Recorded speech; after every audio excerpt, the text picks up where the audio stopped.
नमस्कार।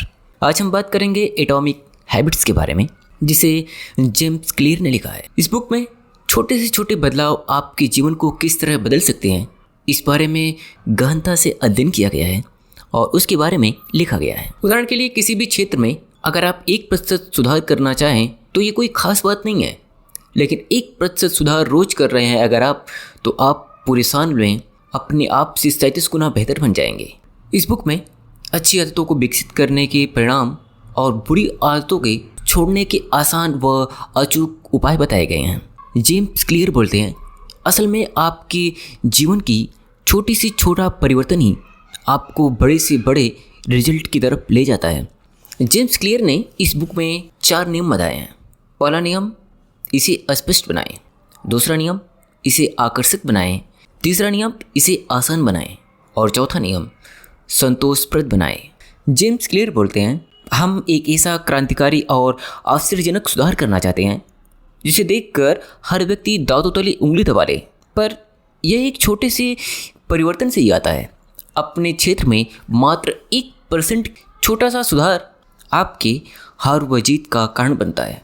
उदाहरण के लिए, 1% का सुधार करना खास उल्लेखनीय नहीं होता, कई बार तो यह नज़र भी नहीं आता, लेकिन यह कहीं ज़्यादा सार्थक हो सकता है। खास तौर पर आप लंबे समय में एक छोटी बेहतर आश्चर्यजनक परिणाम दे सकती है। इसे गणित की दृष्टि से समझे, अगर आप एक साल हर एक दिन 1% बेहतर बनते हैं तो एक साल बाद आप 37 गुना बेहतर बन जाएंगे। इसके विपरीत, अगर आप एक दिन 1% बदतर बनते हैं तो आप शून्य के करीब पहुंच जाते हैं। जो एक छोटी जीत या छोटी हार के रूप में शुरू होता है, वह संग्रहित होकर बड़ा से बड़ा परिणाम जीत या हार में बदल जाता है। इसे आप इस तरह भी समझ सकते हैं, आपकी आदतों में एक परिवर्तन से परिणाम में क्या अंतर आ सकता है।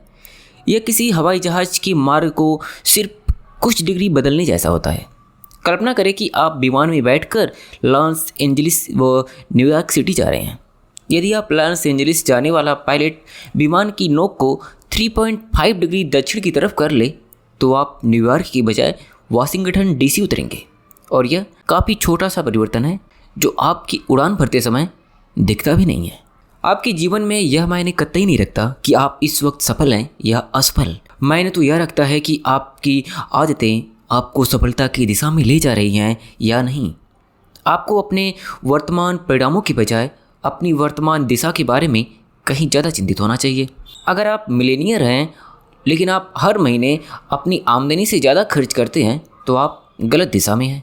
इसके विपरीत, अगर आप गरीब हैं लेकिन आप हर महीने थोड़ी बहुत बचत करते हैं, तो आप वित्तीय स्वतंत्रता की दिशा में चल रहे हैं, भले ही आप अपनी उम्मीद से धीमे चल रहे हैं। जेम्स क्लियर बोलते हैं, असल में जब हम कभी मेहनत करते हैं या किसी भी क्षेत्र में काफ़ी प्रयास कर रहे होते हैं लेकिन फिर भी हमें सफलता नहीं मिलती, ये बिल्कुल वैसा ही होता है कि आप ऊर्जा को एकत्रित कर रहे होते हैं और एक समय बाद जब आप उस बिंदु पर या उस चरम उत्कर्ष पर पहुंच जाते हैं, तब एकमात्र छोटा सा प्रयास आपको बहुत बड़ी सफलता दे सकती है। आप इसको कुछ इस तरह से समझें। कल्पना करें कि आपके सामने मेज पर बर्फ़ का एक क्यूब रखा है। कमरा इतना ठंडा है कि आपको अपनी छोड़ी हुई सांस में हवा दिखाई दे रही है। इस समय तापमान 25 डिग्री है। धीरे धीरे कमरे का तापमान बढ़ने लगता है। 26 डिग्री, 27 डिग्री, 28 डिग्री। बर्फ़ का क्यूब अब भी टेबल पर उसी तरह रखा हुआ है और कोई परिवर्तन नज़र नहीं आता। फिर 29 डिग्री, 30 डिग्री, 31 डिग्री, अब भी कुछ नहीं बदलता। लेकिन फिर 1 डिग्री और परिवर्तन, 32 डिग्री। अचानक बर्फ़ पिघलने लगती है। पहले की तरह ही इस बार भी तापमान केवल 1 डिग्री बढ़ा, लेकिन इससे भारी परिवर्तन हो गया जो पहले नहीं हुआ था। महत्वपूर्ण पल अक्सर कई पूर्ववर्ती कामों का परिणाम होते हैं जो किसी बड़े परिवर्तन की नींव रखते हैं। यह सिलसिला हर जगह दिखाई देता है। ठीक इसी तरह शुरुआत की आदतों का कोई फ़र्क तो नज़र नहीं आता। फ़र्क तभी नज़र आता है जब आप उन्हें निरंतर करते रहें और किसी काफ़ी महत्वपूर्ण पड़ाव को पार कर लें। उस बिंदु पर प्रदर्शन के एक नए स्तर का ताला खुल जाता है। जेम्स क्लियर बोलते हैं, यदि आप किसी अच्छी आदत को डालने में जूझ रहे हैं या किसी बुरी आदत को छोड़ने में जूझ रहे हैं, तो इसका कारण यह नहीं है कि आप में बेहतर बनने की योग्यता नहीं है।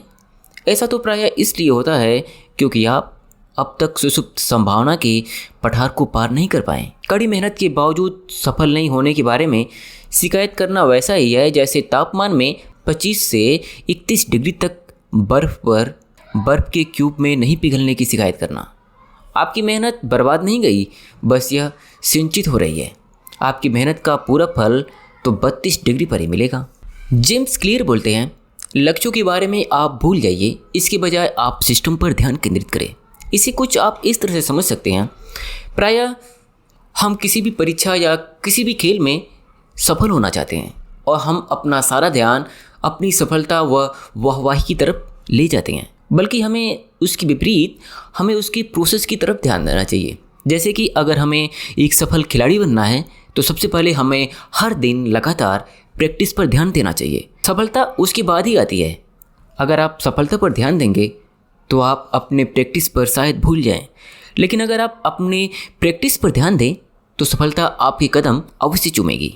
मेरी बात का मतलब समझने के लिए यह सोचें कि परिवर्तन 3 स्तरों पर हो सकता है। आप उन्हें प्याज की परत के जैसा मान सकते हैं। पहली परत आपके परिणामों को बदलती है। इस स्तर का संबंध आपके परिणामों को बदलने से होता है, जैसे वजन कम करना, पुस्तक प्रकाशित करना, चैंपियनशिप जीतना। आप जो लक्ष्य तय करते हैं उनमें से ज़्यादातर का संबंध इसी स्तर के व्यवहार परिवर्तन से होता है। दूसरी परत आपकी प्रक्रिया को बदलती है। इस स्तर का संबंध आपकी आदतों और सिस्टम को बदलने से होता है। जिम में एक नई दिनचर्या का अमल करना, बेहतर कामकाज करने के लिए अपने डेस्क का कचरा साफ करना, ध्यान की आदत डालना। आप जो ज़्यादातर आदतें डालते हैं उनका संबंध इसी स्तर से होता है। और तीसरी और सबसे गहरी परत आपकी पहचान को बदलती है। इस स्तर का संबंध आपके विश्वास को बदलने से होता है। आपका विश्व दर्शन, आपकी आत्मछवि, अपने और दूसरों के बारे में आपके मूल्यांकन, आपकी ज़्यादातर विश्वास, मान्यताओं और पूर्वाग्रहों का संबंध इसी स्तर से होता है। परिणाम का मतलब वह है जो आपको मिलता है और प्रक्रिया का मतलब वह है जो आप करते हैं और पहचान का मतलब वह है जिस पर आप विश्वास करते हैं। जेम्स क्लियर बोलते हैं, आप जो भी काम करते हैं वह उस व्यक्ति के पक्ष में एक वोट होता है जो आप बनना चाहते हैं। जिस तरह एक वोट से आप जीतते नहीं, उसी तरह किसी अकेले काम से आपके विश्वास नहीं बदलते। लेकिन जब वोट बढ़ते जाते हैं तो आपकी नई पहचान का प्रमाण भी बढ़ता जाता है। यही वजह है कि सार्थक परिवर्तन के लिए क्रांतिकारी परिवर्तन की आवश्यकता नहीं होती। छोटी छोटी आदतों से ज़्यादा फर्क पड़ता है क्योंकि वे नई पहचान का प्रमाण देती है। इस सबको समेटकर मैं यह कहना चाहूँगा, आप देख सकते हैं कि आदतें आपकी पहचान को बदलने का मार्ग है।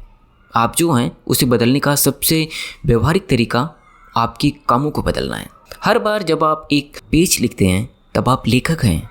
हर बार जब आप वायलिन का अभ्यास करते हैं तो आप एक संगीतकार हैं। हर बार जब आप वर्कआउट करते हैं तो आप एक खिलाड़ी हैं। हर बार जब आप अपने कर्मचारियों को प्रोत्साहित करते हैं तो आप एक लीडर हैं।